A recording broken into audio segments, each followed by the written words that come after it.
बाळूमामांना 3 दिवस आणि 3 रात्री एका खोलीत कोंडून ठेवलं. पावसावर सत्ता गाजवली.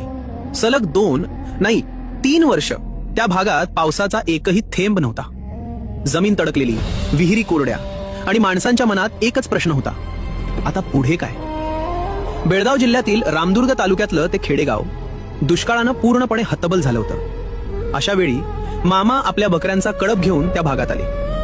पण जिथे चारा नाही, पाणी नाही, तिथे थांबणं अशक्य. मामा परत जाण्याचा विचार करत होते. तेथील लोकांना मामा हे असामान्य सत्पुरुष आहेत याची जाणीव होती. मामांना पाहून पुष्कळ लोकांनी गर्दी केली.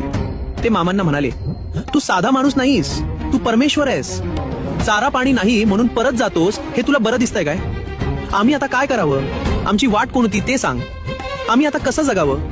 मामा एक शब्दही बोलले नाहीत. आणि तेव्हाच गावकऱ्यांनी कठोर निर्णय घेतला. पाऊस पडल्याशिवाय मामांना सोडायचं नाही. 3 दिवस 3 रात्री मामांना एका खोलीत कोंडून ठेवलं गेलं. 4थ्या दिवशी अचानक मामा म्हणाले, मला घराच्या धाब्यावर जायचंय, आज पाऊस पडेल. असे म्हटल्यावर लोकांनी मामांना मोकळे केले. मामा घरावर उभे राहिले, आकाशाकडे हात केले आणि हळूच काहीतरी पुटपुटले. क्षणभर पूर्ण शांतता. आकाश निळच, एकही ढग नाही. लोक एकमेकांकडे पाहू लागले आणि तेवढ्यात क्षितिजावर एक लहानसा ढग.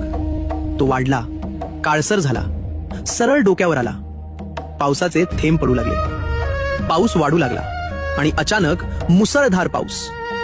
संपूर्ण गाव आनंदानं वेडं झालं. पण या सगळ्यात मामा कधी निघून गेले कुणालाच कळलंच नाही. आणि एक आश्चर्यकारक सत्य